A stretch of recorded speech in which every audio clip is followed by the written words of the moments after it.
conseiller du Premier ministre en charge du portefeuille environnement et eau.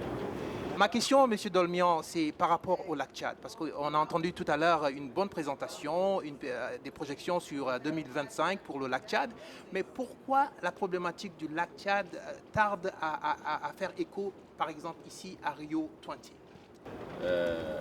Comme vous le dites, au cours de ces dernières années, 2, 3 années, il y a beaucoup d'efforts qui sont faits pour sauver le lac Tchad à travers la CBLT, mais sous le leadership des chefs d'État. Mais comme vous le posez, la question, pourquoi est-ce que malgré ces efforts-là, il y a une sorte de ou bien d'action concrète qui ne se fait pas? Bon, il y a plusieurs facteurs qui pèsent, mais moi, à mon humble avis, il y a un courant d'idées selon lequel le lac Tchad, dans sa phase actuelle, suit son évolution normale. C'est-à-dire que c'est ce courant d'idées issu d'un certain milieu scientifique qui dit que dans les temps géologiques, le lac Tchad a eu à disparaître. Les eaux ont complètement tari et elles se sont renflouées par la suite. Bon, c'est peut-être vrai scientifiquement, mais si le lac Tchad va se remplir, on ne sait pas quand, dans 100 ans, dans 200 ans, dans 300 ans, dans 2, 3 siècles, 4, 5 siècles, on ne sait pas. Peu importe, ça c'est la nature qui fait sa chose. Mais qu'est-ce qu'on fait aujourd'hui de la population qui vit autour de ce lac Tchad? Les 30 millions d'âmes qui vivent autour de ce lac Tchad. Pour nous qui connaissons le terrain, c'est une situation dramatique. Il n'y a pas d'eau. Les gens, vous avez vu dans le film qui a été présenté, il y a traditionnellement, il y a même des canaux d'irrigation. Mais aujourd'hui, quand vous visitez la région de Bol, autour du lac Tchad, ces canaux d'irrigation sont vides d'eau. La population va vivre comment aujourd'hui? Et ce courant d'idées-là, à mon avis, c'est un courant qui n'est pas bon en termes d'accélération des initiatives qui sont prises et qui sont soutenues, parce que ça inhibe les efforts à tous les niveaux. On envoie un message qui ne permet pas aux gens de mobiliser les ressources nécessaires pour appuyer cette population-là. Et on est aujourd'hui au XXIe siècle, l'homme est capable de dompter la nature. Ce n'est pas possible de dire qu'on doit laisser la nature faire et laisser mourir des millions d'âmes. Ce n'est pas possible. Il y a beaucoup d'exemples partout dans le monde. En Europe, aujourd'hui, si certains cours d'eau ne sont pas dragués, les berges de certains cours ne sont pas stabilisées, il y a beaucoup de villes en Europe, en Amérique, en Asie, il y a beaucoup de cours d'eau et beaucoup donc de localités qui vont manquer d'eau fraîche, d'eau potable simplement. Donc on ne peut pas dire qu'on doit laisser la nature faire ses choses. Aujourd'hui, avec le niveau technologique qu'on a, avec tous les moyens qu'on a, on est capable de faire quelque chose pour inverser la tendance à la disparition de ce lac. Et ce n'est pas bon d'envoyer des messages par des milieux scientifiques ou scientistes ou écologistes pour inhiber les actions qui sont prises. Ça, ce sont des idées qu'il faut combattre. À mon avis, les pas lents qui se dessinent pour aller à l'action pour le sauvetage, c'est majoritairement ou principalement expliqué par ce courant d'idées-là. Et il faut le combattre. Monsieur Dolmian, ici à Rio 2020, l'Afrique se mobilise.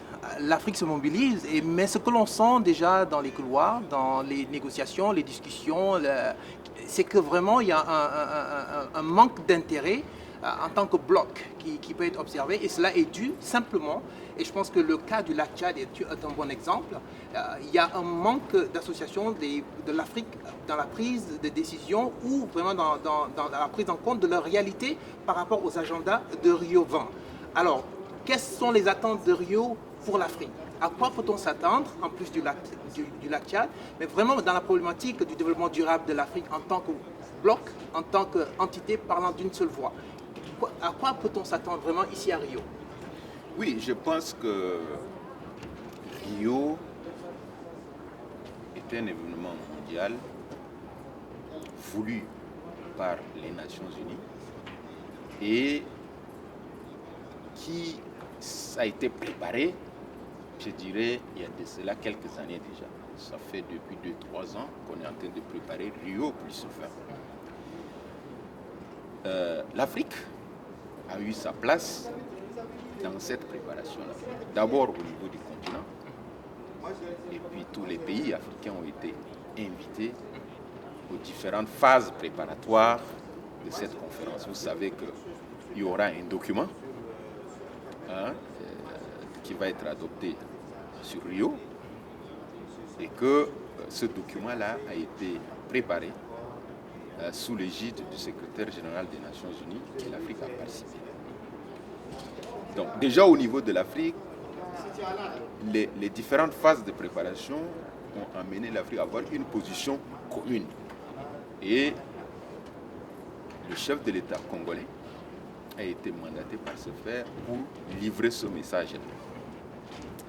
Donc on va attendre le 20, le 21, je ne sais pas quand il va intervenir, mais il va intervenir, il va parler au nom de l'Afrique. Dans la phase préparatoire aussi, l'Afrique a donné ses contributions. Moi, je ne dirais pas que la voix de l'Afrique n'a pas été entendue. Des cas spécifiques, le cas du lac Tchad par exemple, c'est un cas de détail. Mais il est assez révélateur parce que il est assez révélateur, il a ses spécificités.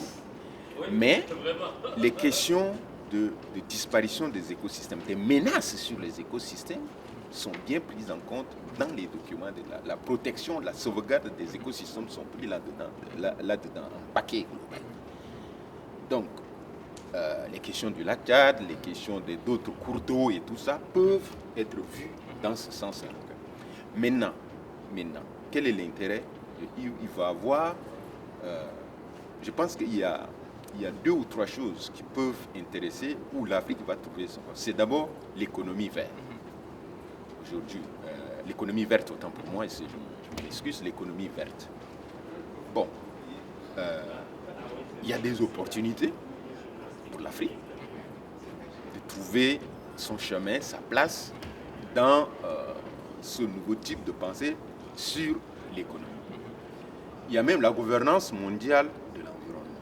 Et là, l'Afrique a aussi sa position là-dessus. Il y a les questions de financement, de mobilisation et je pense que l'Afrique peut s'attendre à être prise en compte dans ses préoccupations, dans ses défis majeurs pour son épanouissement.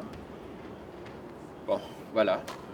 Je pense que c'est tout ce que je peux dire. En tout cas, Monsieur Dolmian, nous vous remercions. Merci pour votre disponibilité. Donc, c'était Goré Mbaye Touloum, ici à Rio de Janeiro, pour l'ambassade du Tchad. Merci et à bientôt.